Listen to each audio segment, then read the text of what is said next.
சின்ன ஆவாரம் பூ தேன் வேண்டும் வண்டோடு கூட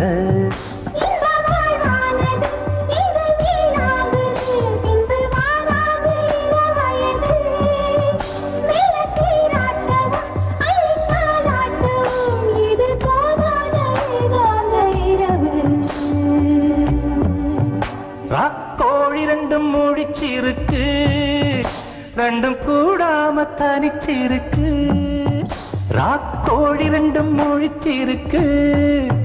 ரெண்டும் கூடாம தனிச்சிருக்கு